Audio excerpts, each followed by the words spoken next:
Hello and welcome to another episode of BB's Finds, weekend edition. Today I'm wearing, you can see, it's a Yoyodyne Propulsion Laboratory shirt from the movie Buckaroo Banzai. We aren't doing any Buckaroo Banzai stuff because my Buckaroo Banzai collection is limited to my DVD of Buckaroo Banzai. I don't have, there's really not much else you can buy or find Buckaroo Banzai wise. Maybe some comic books. Marvel did, I think, only two or three movie adaptation back in the 1980s when the movie was released. Today we are going to do something unique. Not many people have these. It's kind of very limited number of items that I have in this genre. It's Disney Treasure DVDs. They look like this. They're usually in gray DVD cases that are, like two or three DVD cases thick. Sometimes they come in metal tins like this, right here. So let's talk, as we do on this channel, about the history of a lot of these, shows or movies that are put on the Disney Treasures collection. So Walt Disney. I don't want to bore you with the history of Walt Disney because most people know it. It's very popular. The kind of what you need to know about these is in the 20s and 30s there are some cartoons that were released theatrically, as well as some on TV that aren't really readily available on streaming services or anything like that quite yet. There are also some television shows that Disney ran in the starting in the 40s, 50s, 60s, things like that. I say 40s, but roughly, sometimes probably starting in the early 50s rather. That, the Davy Crockett and, things like that, some black and white Zorro, Adventures of Zorro. So Disney kind of expanded out from making their feature cartoon films like, classic Snow White, Seven Dwarfs, and Cinderella, Sleeping Beauty, those films to television at one point. So they kind of branched out. A lot of these Disney's Treasures DVDs collect those types of shows. I've got a couple here that are kind of unique, so I'll talk probably more about those than the others. So let's kind of start with something. We'll kind of bookend it. How about that? We'll start with something really unique, and then we'll end with something I think is pretty unique.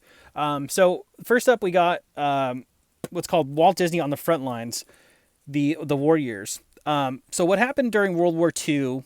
This collection, by the way, is squarely from 1940 to roughly 1944, 1945. The Disney studio was taken over by the military as part of the war effort, and making the most of the talent that hadn't shipped out yet. Disney spent the next 4 years creating and producing and training, creating and producing training, propaganda, and educational films about the armed forces. So it's just nuts that Disney would make American propaganda films. So there's some a full-length feature in here called Victory Through Air Power. Has to do with the Air Force and all the planes that were flying in World War II. This was actually a theatrical release, 1943 theatrical release. Some of this stuff that was included here. Let's see. Very limited edition box set. There's a certificate of authenticity that's enclosed. Don't know how many of these are actually produced. Some of the this is a tin case one. It's sealed, by the way. Thrift store find for me. If anytime I find these Disney Treasures, it's like a no-brainer. $2 or $3 for these things, like at a thrift store. In sealed condition, probably 100 or so bucks. The other ones that aren't sealed, I don't know. Some of them go for a pretty penny. It's roughly about the same. Probably on average about anywhere between 80 and $100. I've seen some at used DVD shops. It really depends on the title. But some of them I've seen as low as like $30, $40. And I've thought about, buying them for that much. Because Disney, what they do is they tend to have a vault of material, and and they seal the vault for some time, and then they'll like open the vault and like re-release things like like the classic animated films on Blu-ray, in the various diamond and platinum and those types of things, iterations. So they'll try to make it. They'll try to there's a selling point. Their business after all. But there's like selling kind of techniques they use to say this is like a diamond edition. This is a definitive platinum edition. Things like that. But a lot of these treasures films basically just stayed in the vault until they released them. This very limited release, mostly in the very late '90s and early 2000s.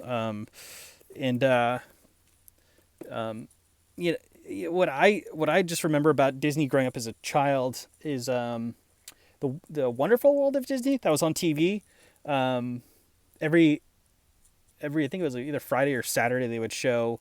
Michael Eisner would come out. He was the kind of the face of Disney at the time. He would come out and introduce a movie or mostly movies, including made for TV movies. I don't think a lot of them have been released, or many of them have been released in any digital format. Just trying to think of my Disney history here, but there's like there's one called like Kids for Sale or Kids for Rent. I just remember it really clearly in my mind. These kids were playing basketball in one scene, and there's a Talking Heads song. Just something that a childhood memory of mine. I was probably like 4 or 5. I would typically tape them on VHS and watch them, and then just record one the next week. So I didn't really have an archival brain at that young age, but I still, the memory sort of still lives with me. And every couple of years I'll Google a list and just kind of go through and see what films are there. So Disney's got all that stuff as well. I don't know how much of that, if any, is on the Disney Plus app. I know, for example, like on the front lines, not on the Disney Plus app. I mean, like a lot of this treasure stuff is like a one and done, so it's DVD or bust. May be able to find some version of it on YouTube or other shared streaming services. So let's talk about the next one I got here, Mickey Mouse in Living Color. This has an imprint in terms of the numbers, almost like the Beatles' White Album has some of this sometimes. It says 120,705 out of 150,000. So there's 150,000 of these.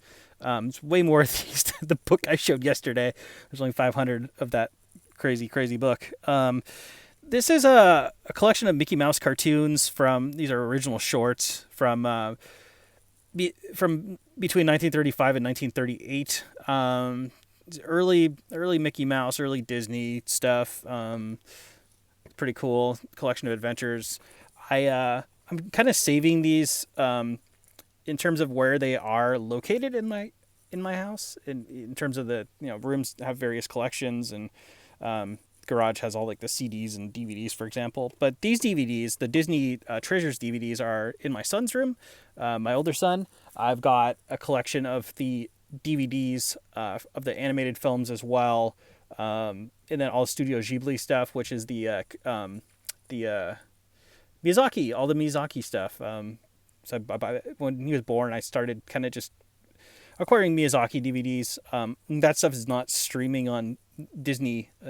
Disney's got a distribution deal with all the Miyazaki films, but they don't, for whatever reason, stream them on Disney Plus. So again, the only way you can really watch them, at least that I'm aware of, is DVD. I don't think they're on any streaming services like Princess Mononoke and Spirited Away and Castle in the Sky and all those cool films. So Mickey Mouse in Living Color, another early memory of mine. This is kind of before. This is kind of before where I'm going with this, but is sitting in an auditorium in Illinois. I was probably in kindergarten or first grade. After school, they would show like the old like Mickey and Donald and Goofy shorts and things like that. And I just remember sitting eating popcorn, and being completely mesmerized. And I still have that kind of feeling for it, and I kind of like almost nostalgic at times. And I've been trying to get my son to do the same, my older son, to sit down and watch those cartoons with me. Typically, he doesn't want to watch those cartoons. It usually reverts to something like Frozen, Frozen 2, Onward more recently, or just he likes watching a lot of stuff on YouTube and kind of funny cartoons and I think he does have a love of animated stuff, but not quite what the old man does. Okay, so up next we have The Adventures of Spin and Marty. So Spin and Marty were two guys from the original incarnation of the Mickey Mouse Club in the 1950s. Mickey Mouse Club is sort of like, for those who don't know, it's sort of like a live action. It's a group of kids, so like I think Disney, what they wanted is the young people that were watching to identify with them, and they would show cartoons and things like that. But there was always like skits and things, almost like a Saturday Night Live, for young people, kind of just into the very wholesome type entertainment. As you can tell by the title, I mean, Spin and Marty. Come on, what's more wholesome than that title? This is again from 1955. And they're at a camp and stuff like that. They're just hanging out, and it's kind of their adventures. Very early Mickey Mouse Club. We talked a little bit about one of my other videos this week. We talked about Back to the Beach with Frankie and Annette. Annette was one of the original Mickey Mouse Club members as well, Annette Funicello. They kind of revived it in the 90s, and I think a lot of those the 90s revival people went on to be celebrities and doing other things. I think Justin Timberlake, if I'm not mistaken, was a member of the Mickey Mouse Club, and maybe Britney Spears. I can't keep it straight because I wasn't really that in tune with Disney Channel in the 90s. By the way, all this stuff, when I mentioned television, all this old stuff was not on the Disney Channel. Disney Channel didn't come along until sometime much later. So these were all on like major television networks back in the day.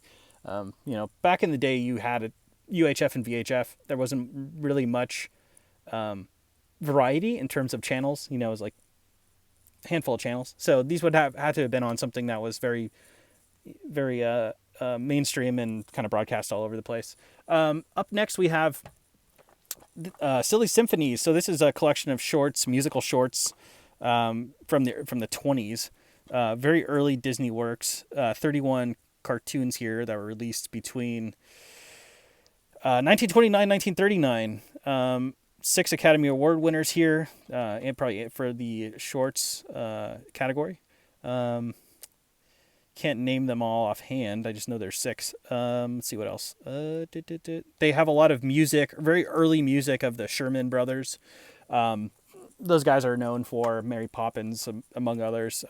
Kind of memorialized or lionized in the Mary Poppins movie, Saving Mr. Banks. The account of how P.L. Travers and Walt Disney were a little bit at odds in trying to get the rights to the movie and things like that, and trying to get her vision of Mary Poppins made. The Sherman Brothers did the music, fantastic stuff.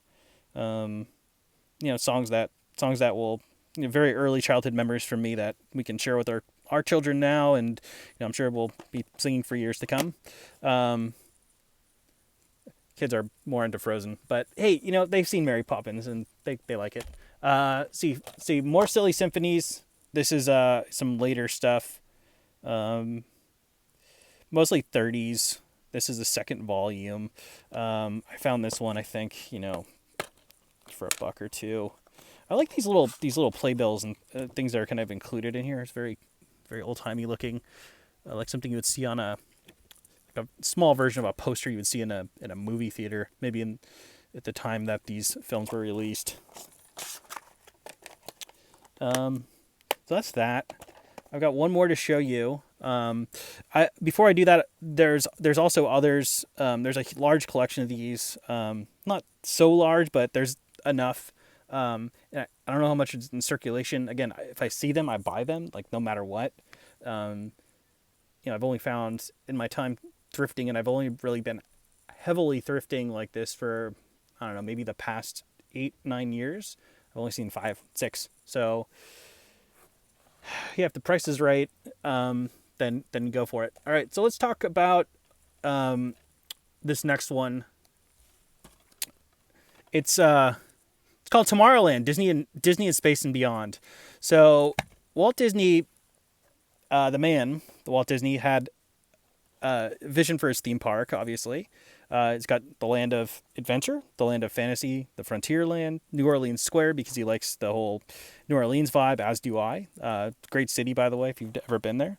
Um, it, he's got they've expanded out since then. Tomorrowland, and then Toontown as well, which is more of a posthumous Disney concept. 1955, Disneyland opens in Southern California in Anaheim, um, along with Tomorrowland, which was one of the featured sub parks, I guess you can call it, of Disneyland. They had a lot of things there that were futuristic. Disney was kind of in thinking about the ways the world would be changing and in the ways that technology and science would change things. More emphasis on the technology side, not so much on science. Although there's some evidence there of looking at looking at um, just thinking of what the Carousel of Progress used to be. America Sings, Carousel of Progress. There was something there like Innoventions for a time. Um, Again, that was after Disney. That was after he was this a posthumous thing though. So yeah, it's like Innoventions was more of like uh, how science and technology kind of come together to change the world. Um, I remember being a kid and going to see Tomorrowland. You had the rockets, Mission to Mars. One of my favorite things, the People Mover, was there as well.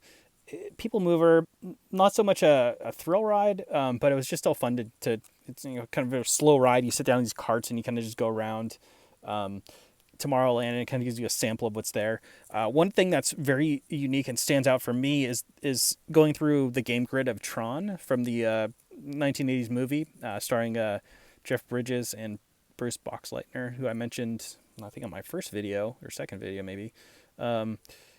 I've got a book that's signed to him. But the game grid of Tron, they never made Tron the ride. In college, my roommate and I had a friend. We made for his birthday Tron the ride, and the joke was this guy really didn't care. He's like a friend of a boyfriend at the time. He ended up being our third roommate later, but we made him Tron the ride, and he's like, the joke was it was more for me and my roommate. He's like kind of like, thanks guys. But I downloaded the Tron music, and we had some laser stuff going on in our apartment. And I borrowed a chair from the radio station I worked at, a rolling chair. We just kind of rolled people through our apartment. It's just got the idea from all those childhood memories of going through the game grid on the People Mover. Then 1987 rolls around. Disney gets Star Tours, one of the iconic rides at Disneyland. Love Star Tours. I can't get enough of it. For many years, it had been the same ride over and over again. You'd always go to Endor and the same screen and same moves that the ship would do. It's a kind of a motion ride, and even then, even back in those days, I would never get sick of it. I could probably ride on that ride all day if I wasn't there with someone else and it wasn't considered weird to ride it all day. But what happened was Disney eventually took kind of the fan requests or fan ideas to try to make the ride more random. I think right now there's like 50 or 60 different outcomes or 50 or 60 different variations of the ride you can ride in terms of the video, what you see on the video. And, there's a droid that selects someone from the audience to be a spy. I say audience, but whoever's on the ride to be a spy, or, a rebel or whatever. So there's different ways to do that. And of course now Disneyland has the Star Wars land part of the theme park. So Tomorrowland, what Tomorrowland means is it's the land of tomorrow. It's Disney just kind of hypothesizing about how things are going to shape out and where we're going in terms of space travel. a lot of science fiction ideas, kind of just play into it. But I think the original intent for Tomorrowland had to do with more with like the hard science rather than the science fiction about missions to Mars, things like that. I remember the Circle Vision. There's a Circle Vision thing where the Buzz Lightyear Astro Blasters are now, and you'd go in and there'd be a movie. It'd be surrounded completely 360 degrees, like a circle. You stand in the middle of the room and you'd see, in a full circle around you, this film, whatever it was, unfold. Or you'd be out in the middle of the ocean, Jacques Cousteau type stuff, where you'd be out in the middle of the ocean with deep diving with fish. But I think kindred spirits with Lucas in the fact that Lucas, when he makes films, he makes them not only to tell a story, but he makes them to experiment with filmmaking techniques. And I think Disney, when he would show these different concepts in Tomorrowland, he would kind of want to experiment with those techniques and how things are, how he would hypothesize things would be done in probably our time, thinking of, here we are in 2020, or maybe sooner, maybe before. But, a lot of the stuff he did kind of get right. I mean, I'm still looking forward to, when humanity goes to the moon again, or goes to Mars. His whole mission to Mars ride was kind of a hypothesis of what it would be like to be in a rocket that goes to Mars. Obviously not the same amount of time. It takes a long time to get there. But not the 5 or 10 minutes the ride lasts. But, just that, it's just sharing those. I think it's just great sharing those kind of ideas and concepts of where he thinks humanity is going, and just keeping constant with the mind and trying to innovate and make humanity better. There are some sides of Disney I don't like. I really don't want to get into that on this video. That has to do more with his politics and his business sense. But I think for the most part he did have a good heart, and did want to share his what was inside of his head with the world. So that's pretty much it. If you can find any of these Disney Treasure DVDs, I definitely recommend picking them up, just for the historic element, if not for the collection kind of upside value. I mean, these things are probably going to take off in price if they don't put them on Disney Plus or any streaming platforms, which is looking like the case. Okay, so that's my thing with the Walt Disney Treasures. They're fun DVDs to watch. If you're looking for something different, you can Google some old time Donald Duck, Mickey Mouse cartoons, pop yourself some popcorn, have some fun. We all got a lot of time now, more time than usual. That's why I'm here in this closet. Speaking of, I had a question. Someone was asking why I broadcast from a closet. The reason is because this is the only show on YouTube, or the only channel on YouTube, where a guy speaks extemporaneously about his collections while broadcasting from a closet he shares with his wife. It's my new claim to fame, very new claim to fame. It's also for Sound Matters. I've got a couple small kids running around here. The first video, someone was knocking on the door, but it adds a little soundproof situation. It's not the sexiest place to film, but hey, it gives me some comfort being in here and being able to talk to you and talk about history of things and show off my collections. And that's pretty much it. If you have any questions, hit me up in the comment section below. I also post this on my personal Facebook page for my friends. I've been getting some likes there as well. If you have any requests, if you have a certain genre of things, I'm a collector of DVDs, books, movies, comic books. Got to pretty much name it. Video games a little bit. Not so much. I'm not like a guy who's got like a wall of video games or anything, but I've got enough to talk about here. I've got a couple ideas from people coming up. I'm gonna do a Twin Peaks or / David Lynch episode.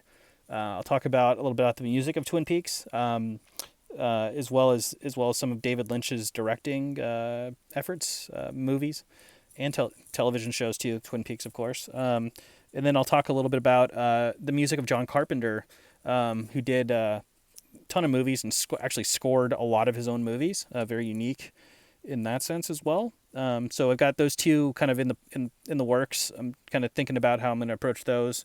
It'll probably be something like this video with a limited number of items. I've got somewhere probably less than 10 John Carpenter music items, soundtracks and things like that. Some of them are very limited edition, so kind of appropriate for this channel. I think the David Lynch stuff is going to be more me talking about Lynch rather than showing off very unique items. But I don't have too much in the way of David Lynch stuff.